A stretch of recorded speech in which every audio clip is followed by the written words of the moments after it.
तो एक बेहतर न्यूज़ ये है कि शी स्टेबल और अल्हम्दुलिल्लाह आप लोग मेरे साथ, आप लोग भी दुआ करें, हम सब दुआ गो हैं कि अल्लाह मियाँ उनको मुकम्मल सेहत और तंदुरुस्ती अता फरमाए। चंद चीज़ें जो मैं आपके that I want to tell you. Number one, the attendance of the student is complete. Mashallah, 90% plus attendance hai in each of the subjects that she was enrolled in. Plus fee is paid as per the record of the university.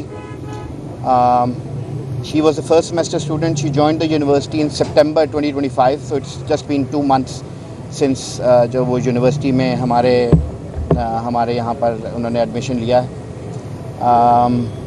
Mental health wellbeing already एक international issue इस वक्त है and हम पाकिस्तान में भी इसको face कर रहे हैं। तलबा हम एज ए इंस्टीट्यूशंस भी सिर्फ यूनिवर्सिटीज़ का नहीं है बल्कि ओवरऑल एक डायलेमा है कि हमारे यहाँ मेंटल हेल्थ वेलबींग और जो साइकेट्रिक इश्यूज़ हैं इनको टैबू के तौर पे पेश किया जाता है। अभी कुछ अर्सा पहले भी एक इंसिडेंट इसी तरह का हुआ था। After that we announced a mental health wellbeing centre. आज भी बल्कि हमारी एक राउंड टेबल कॉन्फ्रेंस थी in which we invited 8 different vice chancellors जो कि मेंटल हेल्थ पे वेलबींग ऑफ द स्टूडेंट्स पे आज उनकी डेलिब्रेशन थी which we had to postpone because of this tragic incident. So मैं भी दुआ गो हूँ, आप लोग भी दुआ करें। इंशाअल्लाह बच्ची जो हमारी बेटी है शी इज़ गेटिंग बेटर और अल्लाह उसको मुकम्मल सेहत और तंदुरुस्ती अता फरमाए। अच्छा सर, ये बताइएगा कि एक ही डिपार्टमेंट में दूसरा ऐसा वाक़या पेश आया, आप लोगों को जो स्टूडेंट्स ने 7 निकात पेश किए उन पर उनका क्या जो इस वक्त उसका हल निकाला आपने, और उसके बाद ये बताइएगा कि उस बच्चे की जो फैक्ट फाइंडिंग है वो क्या सामने आई? जी, जो लास्ट इंक्वायरी कमेटी थी उसमें हमारे मिनिस्टर एजुकेशन ने भी एक इंडिपेंडेंट इंक्वायरी कमेटी तश्कील की थी जिसमें 2 पब्लिक सेक्टर वाइस चांसलर्स थे और एक UMT प्राइवेट सेक्टर में से एक वाइस चांसलर था, plus there was director from Punjab higher education commission, plus हमारी एक अपनी independent inquiry committee under the convenership of justice retired Bilal Khan साहब बनी थी। उसकी फाइंडिंग्स मुकम्मल हो चुकी हैं and it will be made public in a day. Again उस केस में भी अटेंडेंस बच्चे की कंप्लीट थी। एकेडमिकली ही वाज साउंड, इसका 3.14 CGPA था। फाइनेंशियली ही was okay. I mean like start में बहुत सारी मुख्तलिफ बातें आई but if somebody has been to his home town Kamalia तो वो they I mean like financially उनको कोई इशू नहीं था। अभी जो है उसके बाद हमने ग्रीवेंस कमेटी ऑलरेडी एग्जिस्टेड, उसका स्कोप हमने थोड़ा बढ़ाया, प्लस मेंटल वेल्थ हेल्पिंग मैंने बताया सेंटर वो हम इंशाल्लाह जो है यहाँ पर। अली साहब ये बताइएगा कि आज की जो इन्फॉर्मेशन ये है कि बच्ची ये जो सुसाइड अटैम्प्ट के इनके भाई जो है वो उनको छोड़ के जाते हैं। उनके भाई से कुछ लोगों ने कांटेक्ट किया तो उनका कहना है कि बच्ची को एक प्रेशर था कि उसका सिलेबस जो है वो कंप्लीट नहीं था और 14 जनवरी को उसके एग्ज़ाम स्टार्ट हो रहे हैं और इस प्रेशर में उसने अपने भाई से भी काफ़ी दफ़ा बात की है तो भाई ने उसको काफ़ी काउंसिल भी किया लेकिन इसके बावजूद वो इस चीज़ को फेस नहीं कर पाई है। इस बात में क्या हकीकत है, क्योंकि आज ये अटैम्प्ट जो हुआ है। देखिए ये तमाम जो I would call them speculations at this point of time until unless we do the inquiry. So the inquiry committee has been set up जो कि आज इंशाल्लाह अपना काम स्टार्ट कर देगी। लास्ट टाइम भी इंक्वायरी बनी थी, अभी तक उसकी भी फैक्ट्स फाइंडिंग जी इंशाल्लाह उसकी फाइंडिंग आज आ जाएगी। के पास भी दोनों पार्टीज गई थी, उन्होंने 2 लोग भी शामिल करने को कहे थे। अभी तक कोई भी इंक्वायरी फैक्ट फाइंडिंग सामने नहीं आ रही है और एक और अटेम्प्ट हो जाती है। जी मैं आपको आपकी यूनिवर्सिटी की तरफ से ऑलरेडी बता रहा हूँ कि जी इस पर एक independent inquiry committee minister education की उस पर higher education department government of Punjab ने भी कॉन्स्टिट्यूट की थी, उनकी भी इंक्वायरी कंप्लीट हो गई है तो वो पब्लिक हो जाएगी। इंक्वायरी कमेटी का हमें वेट करना पड़ेगा। ये बताइएगा कि बहुत सारे स्टूडेंट्स का ये मौक़िफ़ है कि उनको प्रेशराइज किया जाता है, क्लास से पहले क्लासों में कहा जाता है कि आप हर सूरत फेल होंगे और उसके बाद जो एक हाज़िरी है जो आपकी पास रेशो है वो 70% से अबव नहीं है किसी भी क्लास की। इसकी क्या वजह है कि एक ही जगह पे ये चीज़ें क्यों स्टैंड कर रही हैं, और इसमें किस हद तक सदाकत है कि बच्चों को प्रेशराइज किया जाता है? आप क्यों उस चीज़ों को डिग आउट नहीं कर रहे या डीप इन्वेस्टिगेशन इस पर नहीं कर रहे? जहाँ तक बच्चों का कहना है कि पहले स्कॉलरशिप का लालच देके हमसे एडमिशन करवाया जाता है, उसके बाद जो अगली स्कॉलरशिप है वो फर्स्ट सेमेस्टर के रिजल्ट की बुनियाद पर तय की जाती है। ये यूनिवर्सिटी के स्टूडेंट को बात करने में देखें, मल्टीपल डिफरेंट स्कॉलरशिप्स होती हैं। नीड बेस्ड स्कॉलरशिप है, मेरिट बेस्ड स्कॉलरशिप है। Merit based scholarship at the time of admission भी है, और merit based scholarship at the conclusion of a semester भी है, जिसमें top 3 positions in each class are awarded scholarship. So if in first semester if a student comes in the top 3 तो obviously उसकी scholarship आगे जाती है. अगर next semester में वो top 3 में नहीं रहता तो जो top 3 होते हैं उनको next semester के मिलती है. ये मैं merit based scholarship 2 किस्म की है. एक at the time of admission हम intermediate के marks पर देते हैं, और दूसरी ये top 3 positions in each class देते हैं.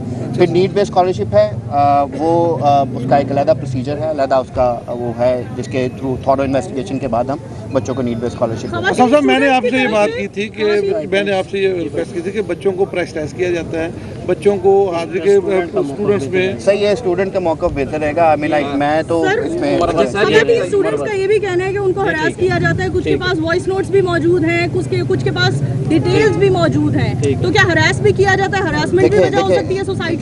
देखें मेरा नहीं ख्याल, क्योंकि हमारे पास अभी अवैस का भी है इंक्वायरी. जब आएगी कमेटी की तो I mean like the things are very parents committee must होती है किसी भी अवैस ने जिस तरह से सुसाइड किया था.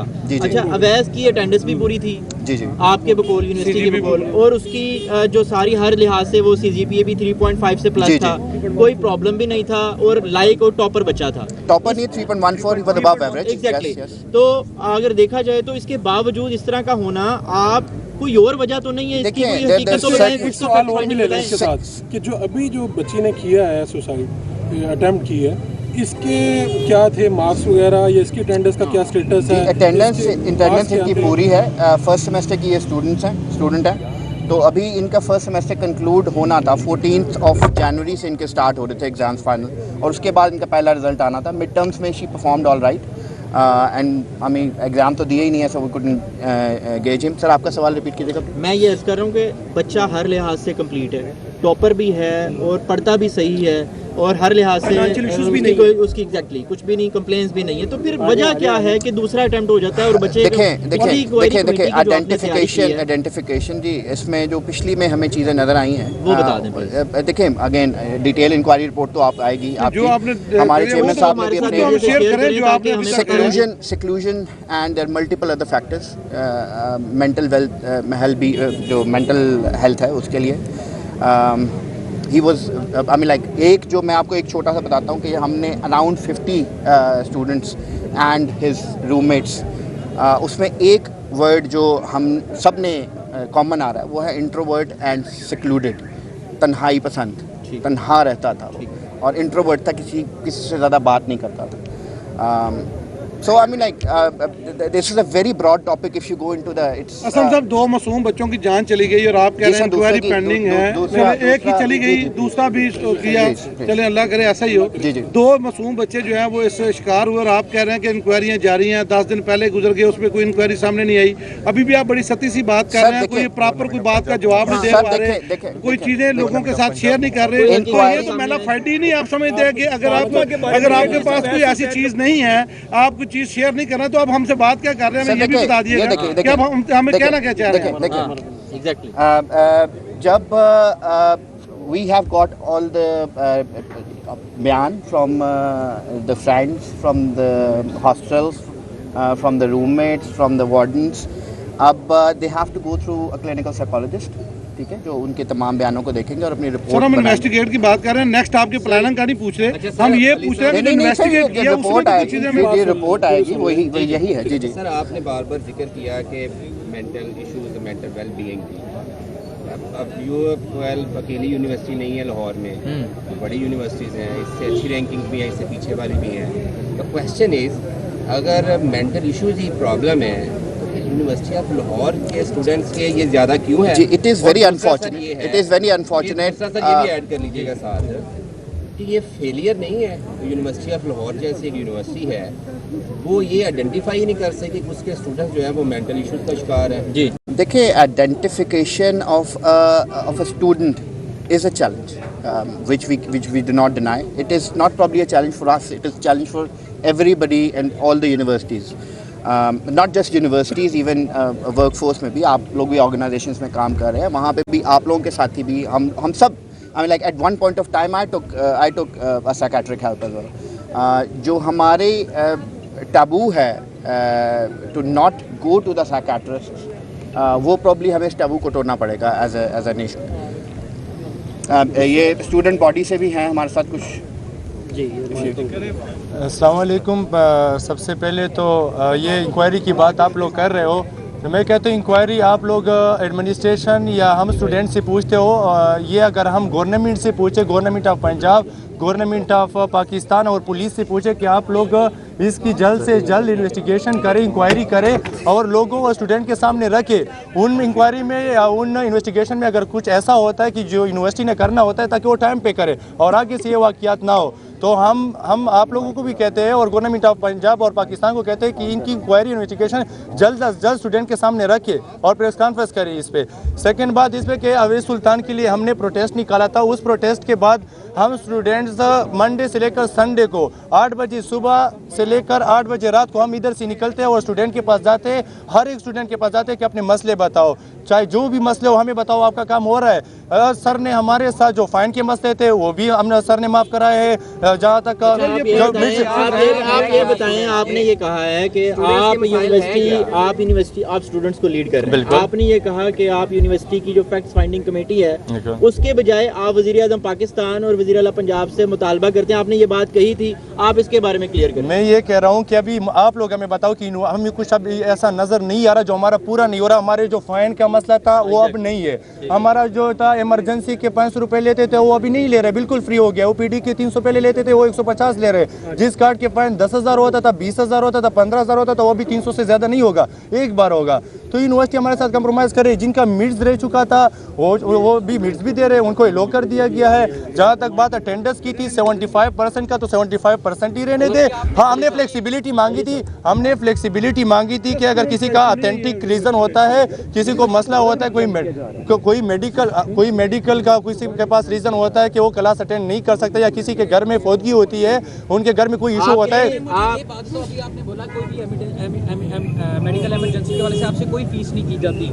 ये फातिमा की आज की पर्ची है, 500 रुपया फीस जो है। बिल्कुल, एक मिनट, नहीं एग्जैक्टली ऐसा तो नहीं होता कि आप उधर जाके आप बोले कि भाई स्टूडेंट हैं हम और हमें 500 रुपये माफ़ कर दिए। उसके लिए भी अपनी स्टूडेंट कार्ड लेकर जाना होता है और कॉपी भी लेकर जानी होती है, तब ये किया जाता होता है। हमें खुद फातिमा को दिखाने की जरूरत थी पहले कि वो अपना कार्ड दिखाए, ताकि एग्जैक्टली कार्ड पे होता है ना, तभी वो स्टूडेंट का पता चलता है कि वो स्टूडेंट है। एक मिनट ना, एक मिनट, ये इस तरह पूछ रहे हैं, इस तरह तो हर कोई